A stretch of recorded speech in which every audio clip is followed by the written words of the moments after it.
and they do drop quite a bit down, and they're able to get one of the thieves, or a warrior down from TFH, who does not get bannered, and now him has the clear, and they are pushing up on the north. There's a lich coming out from him, and they're gonna have to pull back down on the south side, maybe do a quick regroup, and that is a very fast regroup, and they're gonna go back and keep committing and keep the pressure on. That's another one down from TFH that are in the middle, and so this round still in favor and controlled by him. We have the gank from TFH kind of doing their own thing in separate places once again, and the driver from TFH is now down. I'm not sure that there's any banners left. There's 3 down now, 4 down, and this driver, he's gonna get fully downed and not rezzed, and it looks like we got some TFH players going into the stands, and that round's gonna go in favor of him, making it 3-0 on this set.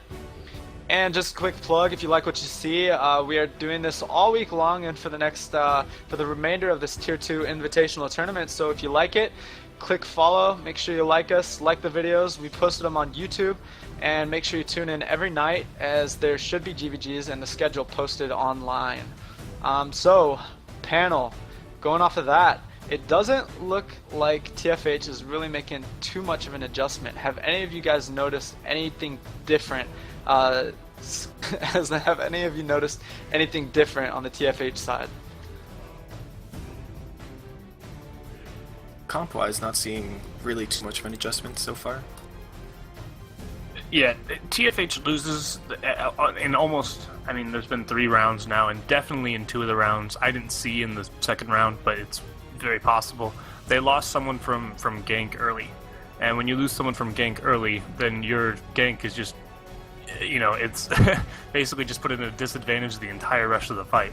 And him's gank is not bad, to say the least, so they're just going to be kind of rolling over and getting, you know, picking up players. And then you'll also notice that you know, when they do bomb TFH's front line, the gank turns and bombs that front line with them, which is really effective because it just adds so much damage to it. And then they break off and you know, individually target after that. But you'll notice that when him goes in and drops the big well bomb with the mobilizers from the warriors and everything, a lot of their gank players turn and drop their damage on that with them, and just kind of take out players that normally wouldn't have been taken out because there wasn't as much damage.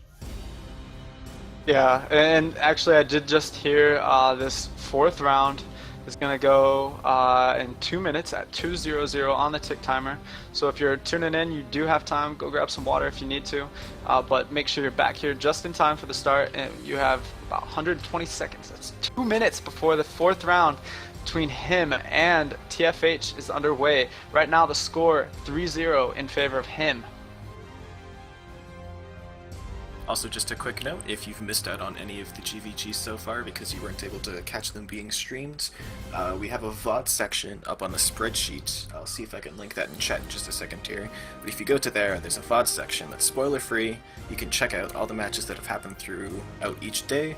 Unfortunately, some of them we haven't been able to stream, so we don't have VODs of some of them. I'm looking into trying to get some player perspectives of those. But yeah, just go check out the spreadsheet that I'm linking in chat in just a second. Actually, it looks like Preja has already linked it. Go check that out if you missed any of the matches so far and you want to catch up on the tournament.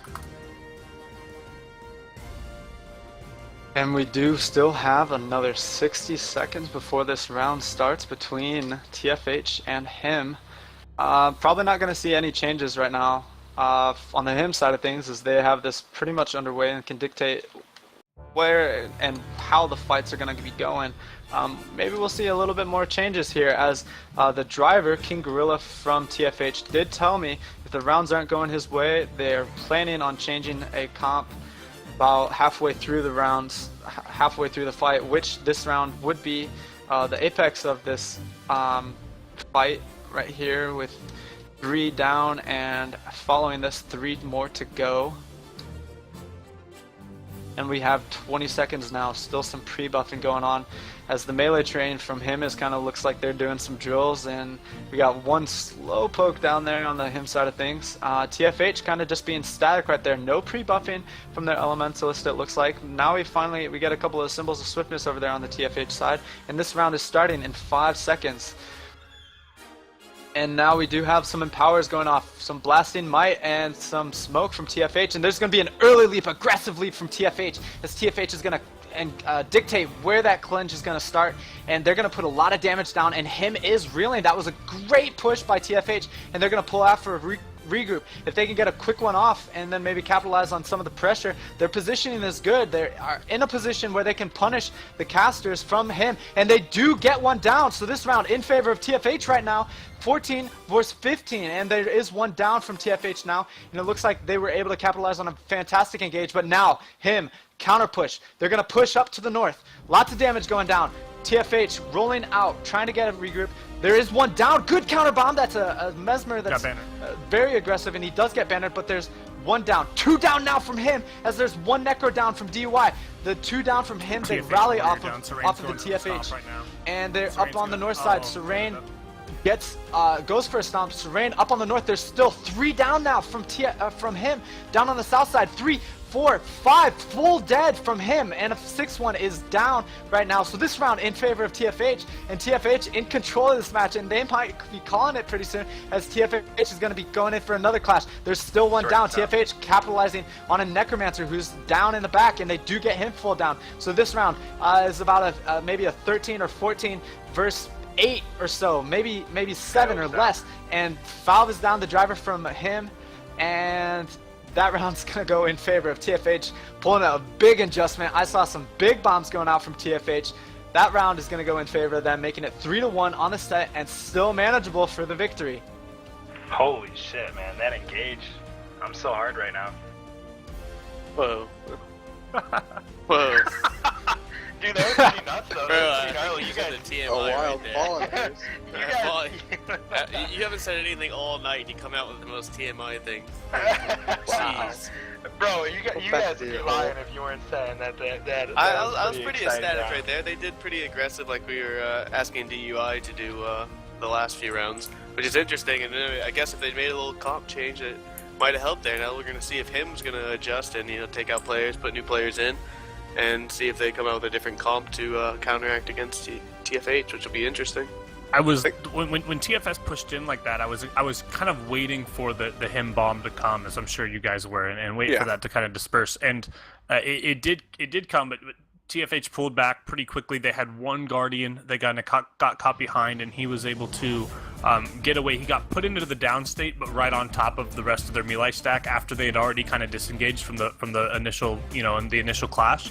So that was really good of TFH for going in, doing some damage, getting out before anyone was really, damaged beyond repair, and then they kind of just kept going from there. Serene down here tried to pull the hero move and get the rally, the double rally there. That who knows, could have turned it, but they got the banner down on that warrior. Bad player, so that was definitely not going to happen. They got the banner down on that warrior, so the stomp was no good, and then it was just kind of over at that point. 12:30 is the time, boys. So we do have a minute. We will keep you updated, Drigan. No problem. We got this. Outstanding. Just make sure you give me the heads up about 15 seconds before the round starts. And, going off of that engage right there, just from the start of that round, TFH came out with a very different mentality, saying, you know what, screw this. Him has been slow on the Veil. We're going to push in as soon as we get our smoke in. And they were able to capitalize on that. Him, obviously not ready for that aggressive move from TFH. And TFH was able to get one down, and then somehow, even after the regroups, they still had more damage and some solid pressure. Very good playstyle and possibly comp change up there from TFH. So let's see how him adjusts. We're down to 11:30 now. So 1 minute 20 seconds, Drigan. Also, I think one thing to kind of point out, that was a really nice opening from TFH the last round, but as I was saying before, the GvG is, him is a very kind of emotional guild, and I think it was Grim on Ranger getting caught out and hard downed extremely early in that round. I think really just kind of put him on their back foot, especially, and really gave TFH the edge for that round. And you saw that with TFH getting a really nice big bomb on that, and him just not being able to react quickly enough to it, getting 4 downs in one spot. And now it looks like we're seeing a little bit of a different move. Maybe, maybe not.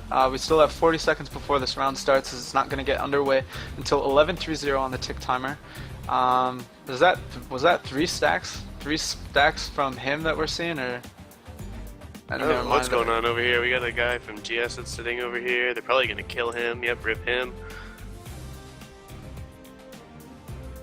And we still have 20 seconds before this 5th round goes underway. It's 3-1 currently in favor of him, but TFH taking that last round in a pretty decisive manner. So we'll see if they're able to carry that momentum into this 5th round.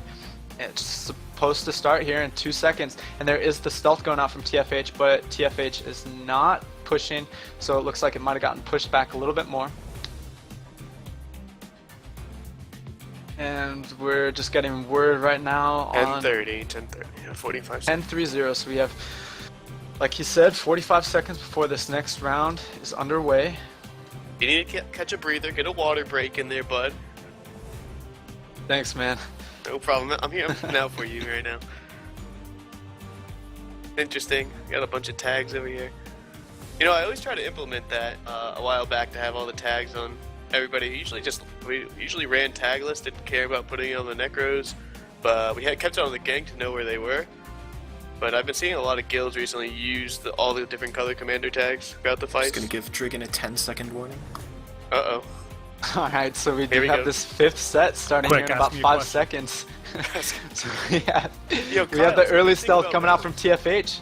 And TFH with the great swords out, they're going to leap onto the veil from him, and it's another good engage by TFH. Let's see if the counter bomb, it looks like him was able to get out of that, but maybe the TFH melee is going a little bit too strong now, as they're going to probably pull back up for a regroup without stability, causing one of them to go down, but there is one down from him as well, and that's a Necromancer. If they're going to be able to counter bomb or bomb on that, there is a banner that goes out from him, but it does not hit because of poison, and they are able to hard res, but immediately that Necro goes down again, but nobody sees it, and that Necro is still up, and finally he's down, and now a big counter bomb from him is going off on the melee train from the Fluttering Horde. Fluttering Horde pulling back for a regroup, not able to get a banner off, it looks like, but they do hard res one of the downs.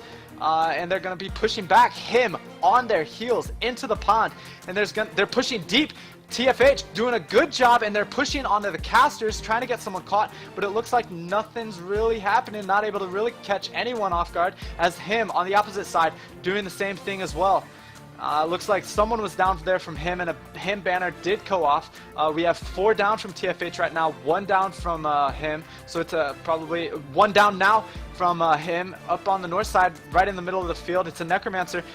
And TFH not able to capitalize as they're busy hard-resing one of their own guildmates. They need to pull out from a regroup, but this driver uses his shelter, and he's still at half health, but he keeps pushing in, and he's still in the face of him counter-bombing on the feet, pushing now with the melee train up onto the north side, getting some of the casters and getting some of the members from TFH caught, and TFH unable to really capitalize on the aggression, though they were very aggressive and had some momentum going into that fight. It looks like that round going in favor of him, able to kind of handle the early aggression of TFH to a point where they got the numbers advantage and were able to kind of control the round after about a minute in. TFH really has the right idea here, though. They're really taking advantage of the fact that him isn't going for the stealth opening, and they're going for the smoke blasting style. It's become more popular recently. And just using that to get really solid engages off on him. They just weren't able to capitalize on it as strongly as they were last round. Continue that, keeping that aggression up. I definitely thought you called them the Fluffy Horde there as well. I actually had to check their name. It's the Fluttering. I think the Fluffy Horde would be such a better guild name, but that's just my personal opinion. Either way, I definitely like the aggression there, and I agree with what Whitehelm said there. It was pretty well. Now, there was a point there after that initial engage where TFH was able to leap onto the veil in a pretty good position, and they were able to bait out the bomb from him, as him did drop everything, but instead of kind of pulling back, TFH melee train pushed a little bit deeper, and that separated their melee train from their casters to the point where when they tried to pull back, a lot of them didn't have stability left, and one of the Guardians got down right away and got caught. So they weren't able to capitalize on that push, maybe going a little bit too deep at the start after that initial engage. Yeah, they had the control, like you're saying, Drigan. They had the strong control, and all they had to do was push back out. and make him just sit in the water back there and, you know, and have nowhere to actually roam like their casters, their gank, and keep him